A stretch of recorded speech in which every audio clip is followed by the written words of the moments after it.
आज की कहानी की शुरुआत करने से पहले आपको बताना चाहता हूं कि आपने हमारे चैनल को अभी तक सब्सक्राइब नहीं किया है तो सब्सक्राइब करें। कहानी का नाम लालची ढाबे वाला, जिसे राज कदम द्वारा लिखा गया है। गांव में हरीश, उसकी पत्नी माया और उनकी प्यारी बेटी गुड़िया का परिवार रहता था। हरीश एक मेहनती मजदूर था और दिन रात मेहनत करके परिवार का पेट पालता था। माया घर संभालती और गुड़िया के साथ समय बिताती। तीनों का जीवन बहुत साधारण था, लेकिन वे एक दूसरे के साथ खुश थे। गरीबी थी, पर परिवार के बीच असीम प्रेम और विश्वास भी था। सुबह का समय था, माया चूल्हे पर रोटियां बना रही थी और हरीश रोटियां खाते हुए काम पर जाने की तैयारी कर रहा था। अरे जी, आज जल्दी लौटना, माया ने कहा। गुड़िया की तबीयत ठीक नहीं है। हाँ माया, जल्दी लौटने की कोशिश करूंगा, हरीश ने मुस्कुराकर कहा और अपने झोले को कंधे पर टांग लिया।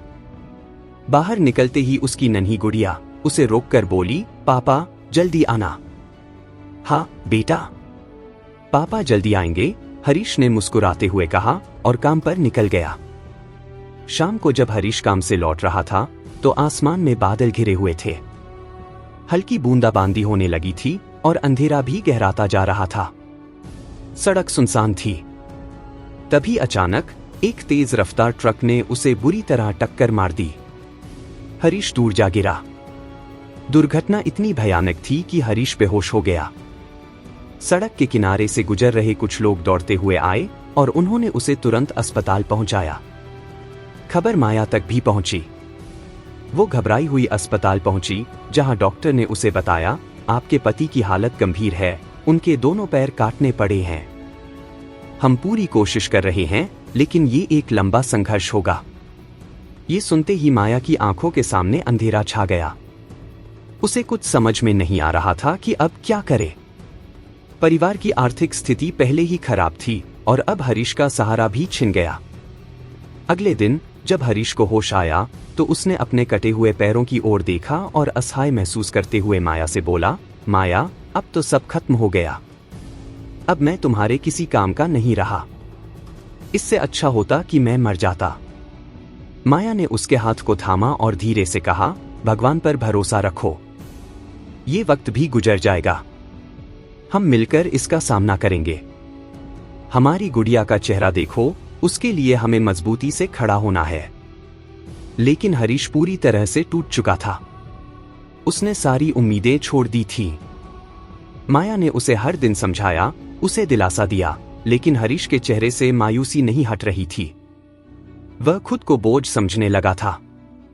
कुछ समय बाद उनकी आर्थिक स्थिति और खराब हो गई। माया ने जो भी थोड़ा बहुत जेवर था वो भी बेच दिए, पर उससे कुछ खास मदद नहीं मिली। परिवार भूखे रहने की कगार पर पहुंच चुका था। एक दिन जब भूख से तड़पती गुड़िया को देख माया का दिल टूट गया तो उसने अपनी आखिरी सोने की अंगूठी बेचने का फैसला किया।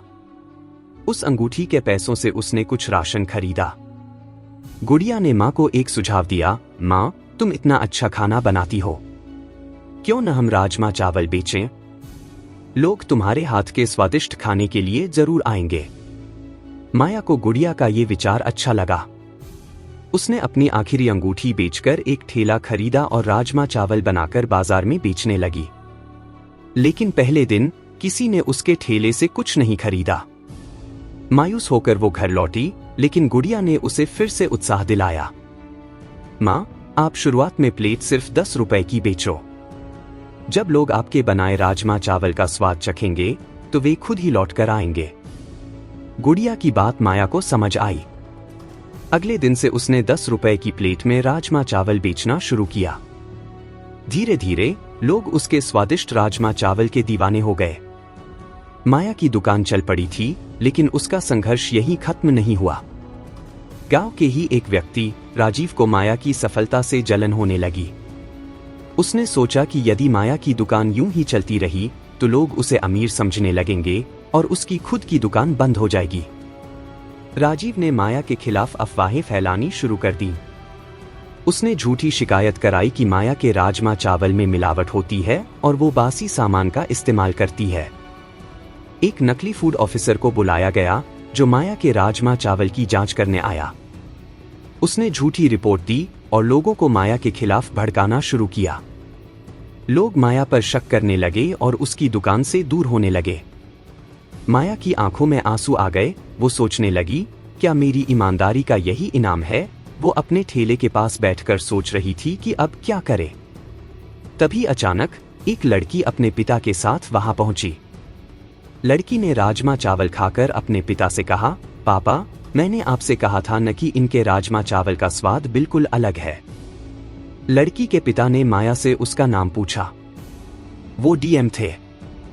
माया ने पूरी सच्चाई उन्हें बताई और उन्होंने उस नकली फूड ऑफिसर को अपनी आईडी दिखाने को कहा। डीएम को पूरा मामला समझते देर नहीं लगी। उन्होंने तुरंत उस नकली ऑफिसर और राजीव दोनों को गिरफ्तार करवा दिया। डीएम ने माया से कहा, आप जैसे ईमानदार लोगों को हमारे शहर में काम करना चाहिए। क्या आप हमारे शहर में अपनी दुकान लगाना चाहेंगी? माया ने खुशी खुशी उनके प्रस्ताव को स्वीकार किया। हरीश, माया और गुड़िया शहर शिफ्ट हो गए। वहां उनकी दुकान खूब चली और हरीश को नकली पैरों की मदद से फिर से चलने का सहारा मिल गया। आज माया और हरीश का संघर्ष एक मिसाल बन चुका था। कठिनाइयों के बावजूद उन्होंने हार नहीं मानी और अपने जीवन को नई ऊंचाइयों पर पहुंचा दिया। माया की मेहनत और ईमानदारी ने आखिरकार उनके जीवन को बदल दिया। यह कहानी आपको कैसी लगी एक कमेंट बॉक्स में बताइएगा और अगर आपको कहानी अच्छी लगी हो तो वीडियो को लाइक करके चैनल को सब्सक्राइब करें।